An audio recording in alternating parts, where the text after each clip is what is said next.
Thank you. First, I would like to thank Simba for inviting me, and thank you all for still staying here because it's 4 o'clock Friday afternoon. So first of all, thank you. The topic I'm going to talk about today is probiotics in child nutrition. So there are two things, probiotics and child nutrition. And some people told me just now that the probiotics now is very trendy, which is indeed true. And that also means that with all of this hustling, bustling around us, around probiotics, we really need to think clear on what we really want. So what kind of probiotic products that the customers need, and what customers are thinking what they want. And the second thing I want to talk about is the benefit health, the health benefit of biotics to children. And then I will make a little bit of sharing of the clinical study made by Dupont on probiotics on children.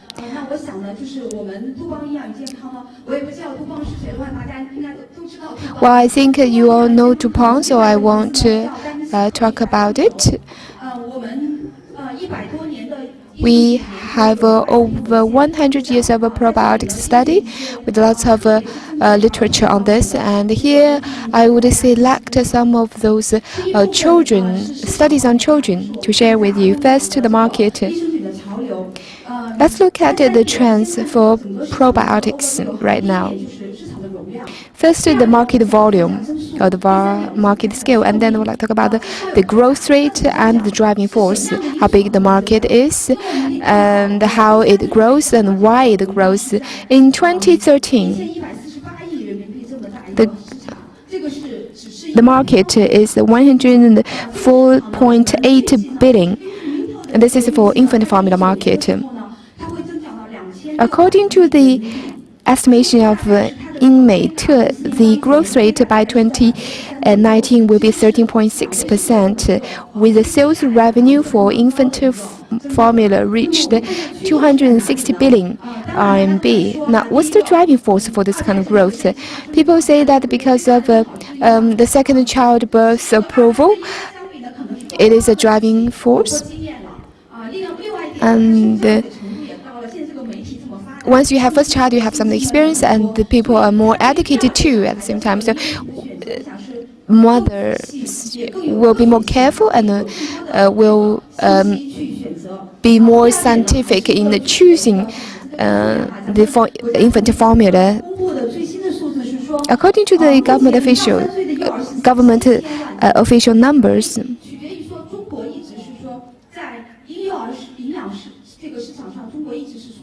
that the number of the babies in China between 0 to 3 age is already over 70 million. The other thing is that it's such a big market.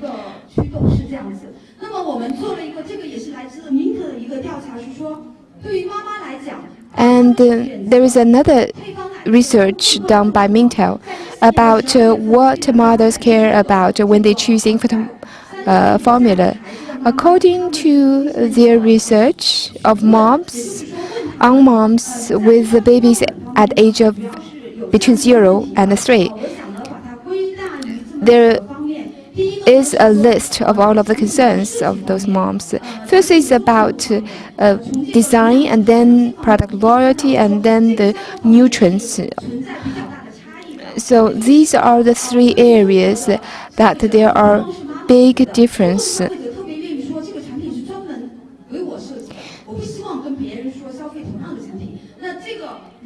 For customization of products,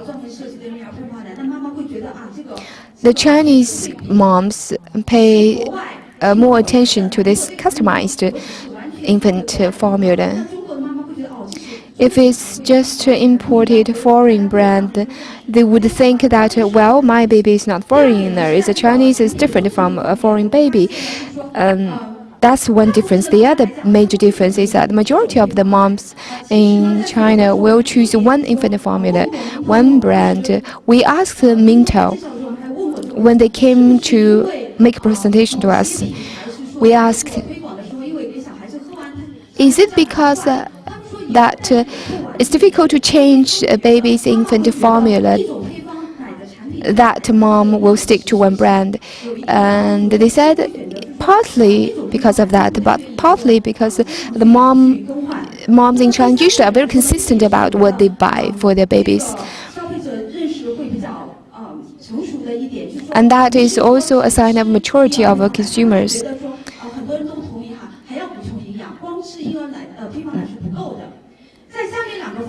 Moms also think that infant formula is not enough. They also give babies other nutrition. And then there are other two categories of customer concerns that there are not so many differences between natural and added infant formula. Not so many differences. And the other concern is about infant formula with very specific concerns addressed for very specific needs, or the infant formula that serve the general needs of customers, and there is no major difference in this area among the those who took part in those surveys. Now, the needs. What are some of the top priorities of our consumers? So you ask moms, when you choose infant formula brands, what are things that you are most concerned about the health of your babies? And here is the rank of those health issues that moms are concerned about their babies. First one is maldigestion, second internal heat, and the rest are constipation, bloating, etc. And the age of the babies play a very important role here. For those moms whose babies is about 25 to 36 months, and mom is especially concerned about that babies are very picky about food or don't eat enough food. However, all of the gastrointestinal issues are common concerns among moms. Now, we divided the infant formula into different stages, stage 1, stage 2, and stage 3.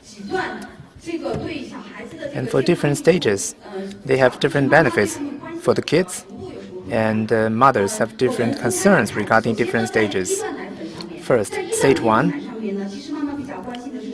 For this kind of formula, milk, mothers are more concerned about increasing the immunability and better nutrition absorption, because at this stage, mothers want their kids free from sickness and grow faster.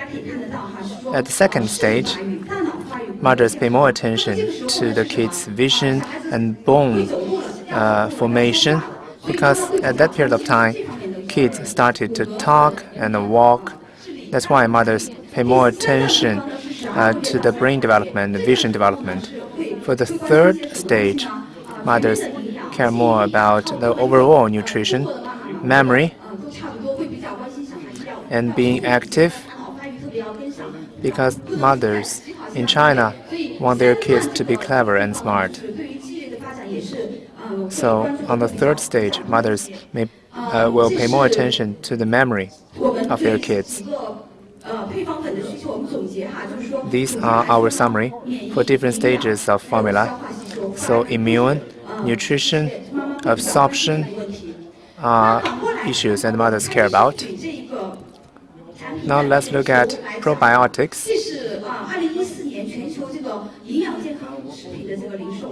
This is the retail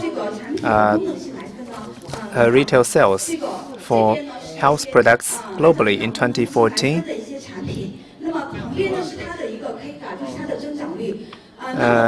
Different products and their growth rate. Please look at the red columns. Overall health, digestion health, and immune support. These categories have developed very fast, and they have close relationship with the development of probiotics. There's a perfect match.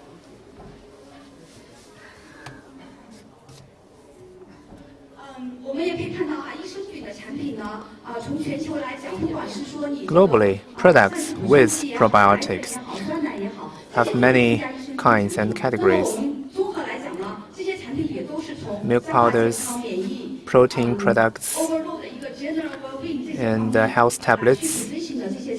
They position themselves as health products, and they meet the demand from consumers. Now let's look at China. In 2012, we worked with Nielsen to carry out a consumer survey.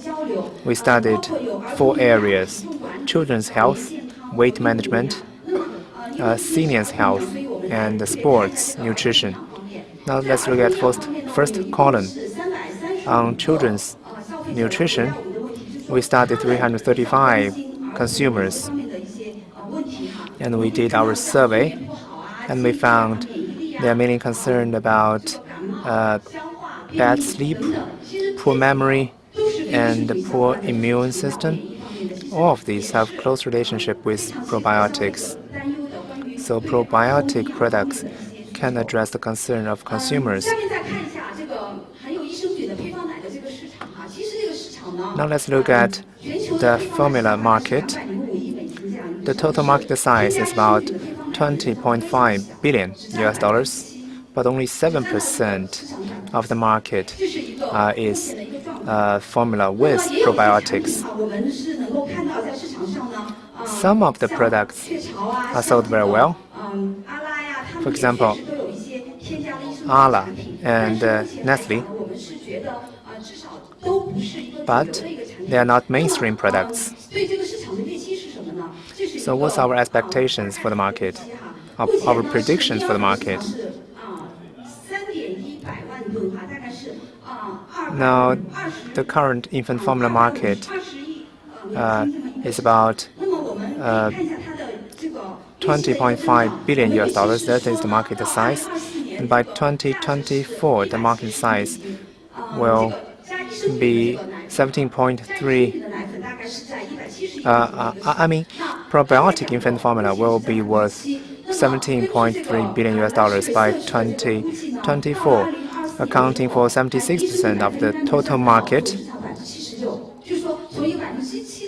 So from 7% to 76% from 2014 to 2024. So the growth rate is very high.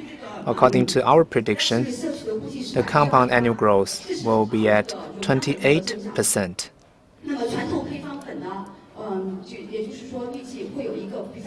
Well, on the other hand, the traditional formula market size will drop. This is the first part I want to talk to you about, market analysis. Now I want to talk about the benefits of probiotics. So what are the benefits? First of all, when kids are growing, they face a lot of challenges. First, the challenges from the environment. In kindergartens, there are a lot of kids. They may get infections from others, and kids love to bite their hands and fingers. And in China, there's abuse of antibiotics, and some kids do not like certain food. Second, kids are growing, so they need a lot of nutrition to be absorbed by their bodies, and they are also building their immune system and bacteria inside their body, which will help fortify their immune system. The third challenge is that in the early stage of life, kids must build certain groups of bacteria in their body so that they will be immune to certain kind of infections or chronic diseases.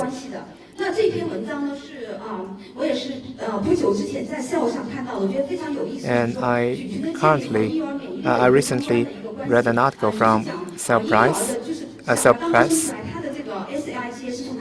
explaining the relationship between bacteria and the immune system. The bacteria of kids came from breast milk of their mothers. After kids were born, they do not have bacteria, but gradually the number of bacteria and diversity of bacteria start to increase once they are born. And the more diversified the bacteria they have, the better the immune system will become. In the beginning, IgA came from breast milk, and when they grow older and more mature, more and more immune gene will come from other sources. In breast milk or human milk, there are some natural probiotics.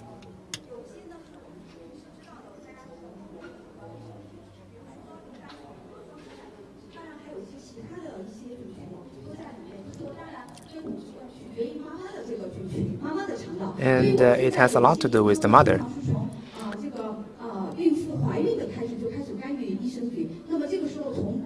And some doctors started to intervene with the mother when the mother is pregnant, because with the breast milk, some of bacteria can be passed down to their kids. According to this article, gut microbacteria is crucial for the immune system for kids. For example, some poor kids in Bangladesh were malnourished, and they were vulnerable to sicknesses. But after changing or improving the microbacteria inside their guts, we have found that the immune system has become better. But you will miss a very important opportunity to fortify the immune system for the kids. So to sum up, probiotic is very important for kids because it can colonize the digestive tract at birth. Second, it helps kids to form complex microflora, which is very important for kids. And third, it can help balance intestinal microflora for kids. And the development of microflora is linked to the development of the immune system, which is critical for lifelong health for the kids. So what is the role of probiotics? We know there are two kinds of immune system, natural and acquired. And previously, we believe probiotics are only good for acquired immune system, but according to Cell and according to nature science, microflora also have a positive impact on natural immune system as well.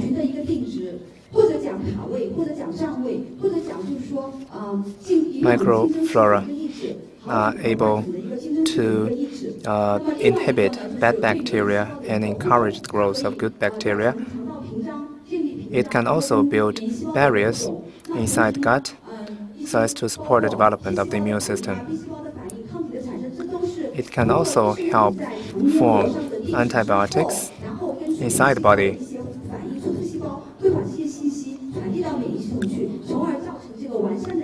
As a result, a person is able to form a complete and comprehensive immune system. And it is helpful and beneficial for both acquired and natural immune system. There's one very simple example. With the barriers of microflora inside your gut,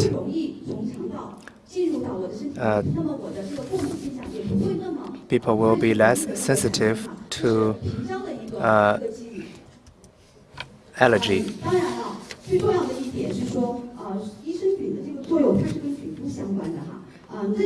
And the different bacteria will provide different benefits.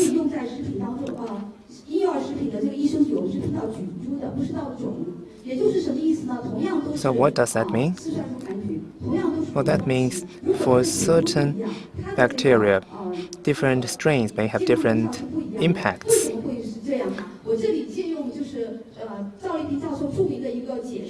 So I want to quote Professor Zhao Liping.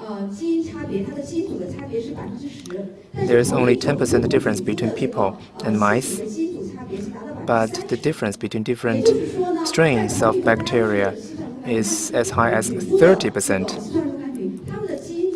So for the same bacteria, the difference between different strains is much higher than the DNA differences between a person and a mouse.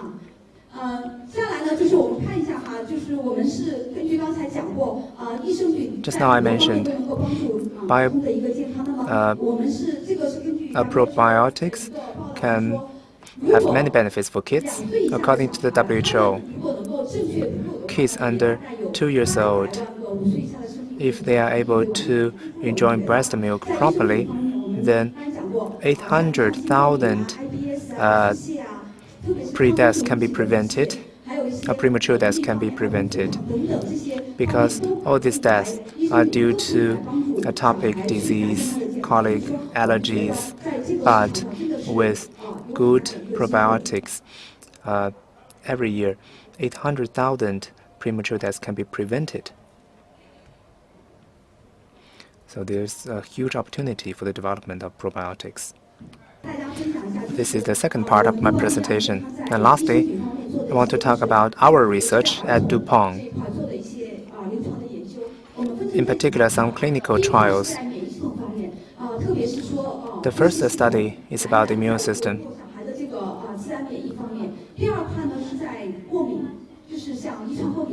And then we also studied allergies, and then we studied digestive health.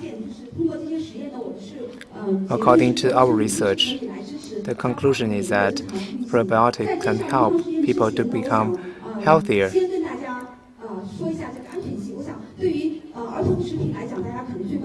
I think for kids' food, the most important factor people care about is safety. And we have done tons of research regarding the safety of probiotics, including independent research, auditing,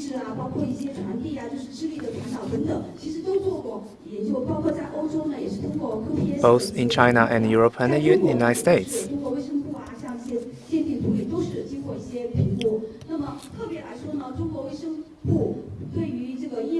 In particular, the Ministry of Health in China approved 6 strains of bacteria. They are very safe, and they are also proven by many experiments. The first thing I want to introduce is how you protect your kids. This is a combination of different bacteria, of different probiotics. It helps keep children healthy during the cold and flu season. We have done our research in 9 countries, and we found children's immune health is one of the main nutritional concerns for their parents.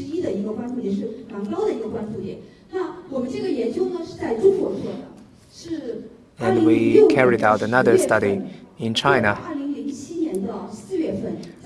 from October 2006 to August 2007. We studied more than 300 kids. We used blind control and placebo control group to see if kids have fewer incidents in terms of being ill, in terms of sickness. And the results are very clear. Within 6 months, kids who had probiotics reduced fever more than 80%, and the need of antibiotics by 84%, and sick days by 28 days. There's another criteria, another benefits. It can help people to reduce the time of their recovery. And kids who had probiotics have seen a reduction of the sick days by 46.2%. And if you're interested, you can search on the web for this article and this experiment.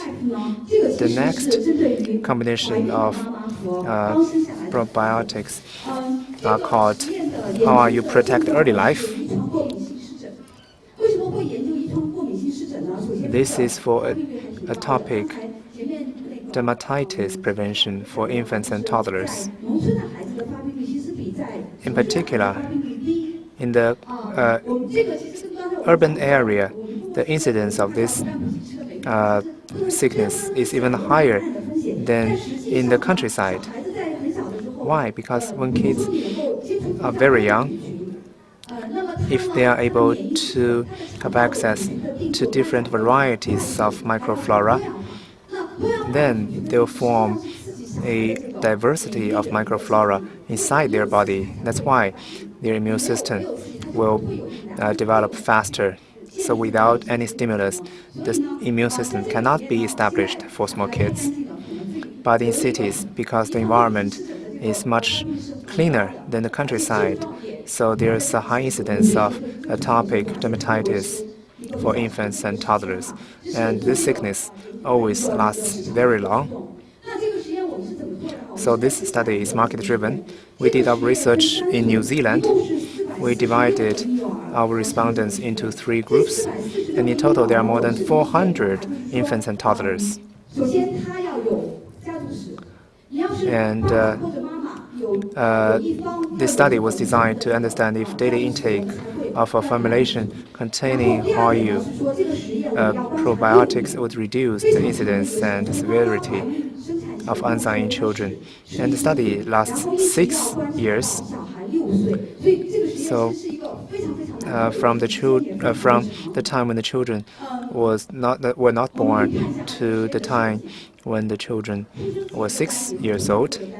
So 2 interventions, pre-birth and after-birth. So we observed all of the 6 years to test the rate or the frequency of eczema and the severity of eczema. If you're interested, you can look into details later. For the 2 years, the prevalence is down by 50% in general. The score value, in other words, the severity of the eczema, dropped by 40%. The other discovery is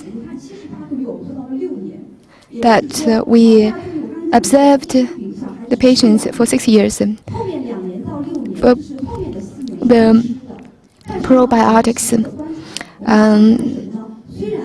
babies ate those probiotics for only 2 years, and the rest of 4 years they did not take any probiotics.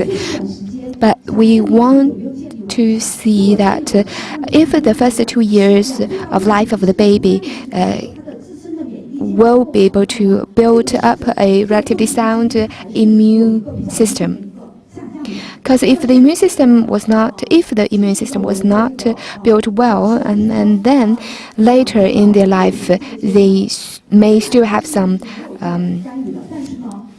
eczema problem.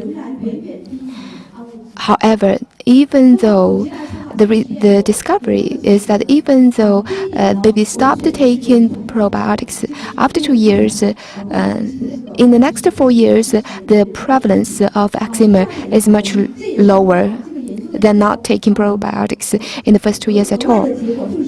The other additional discovery is about the safety for all of those babies. They start to take probiotics. Is it really safe? People may ask, can pregnant women take it, or can really young newborn babies can eat it? And according to our studies, there is no any side effect, no any problem. It's very safe. And as I said earlier, besides a very big improvement of eczema, after 2 years, or during the 2 years, there is also a significant improvement. After 2 years, the other study was done in India. As we all know, about the health situation in India, there are lots of infection, especially in the monsoon season in India, among infants and toddlers. We did a study on healthy preschool children in urban slum at age between 2 and 5 to see if the incidence of diarrhea and fever may change. So between July and October is the monsoon season. Those with and without taking probiotics show very clear difference. But before the June of next year, it was not very clear. Because when it's not monsoon season, the difference in result is not very clear. However, during the monsoon season, the difference of the result is very clear. And next, I would like to share with you another study on the intake of antibiotics and how it affects the recovery of probiotics in babies' intestines. We all know there is a wide spread of antibiotics in China. And besides taking the medicine of antibiotics, there are lots of underwater polluted too. And our study really want to know how this thing that of great concern to the public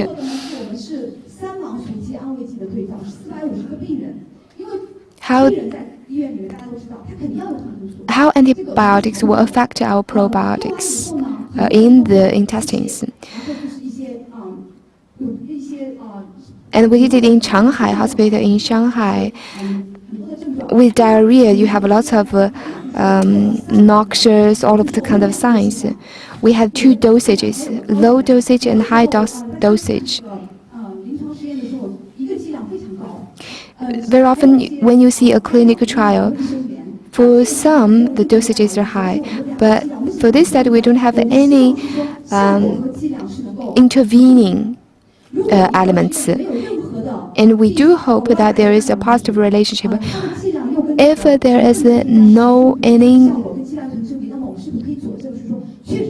outside interfering elements, and then we should be able to prove that the difference in result is because of the intake of probiotics.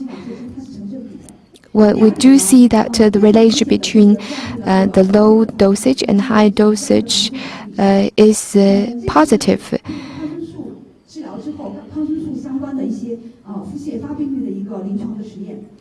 So, because time is limited, I will not elaborate on that. Because the subject is children. So we also studied a lot about the growth of children. As we said earlier, that in our survey, moms are concerned about the growth of their children. So we studied over 1,000 children, and it took 1 year.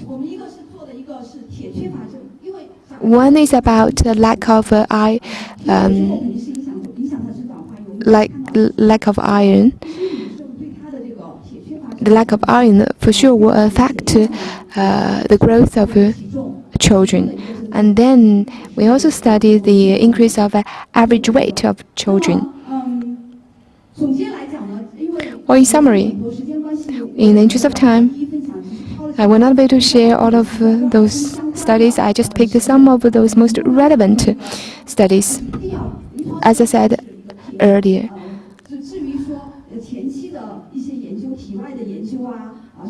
that we did lots of clinical studies, and that's what doctors should do. I did not talk about all of the histories of those things, and we did a study on a very big sample, over 600 people, and it is also a test that or the tests are done in different locations, so it's multiple location tests. Because people in different places have a different diet and have a different intestinal health. So here are our studies. We also did some studies in Europe. So in summary,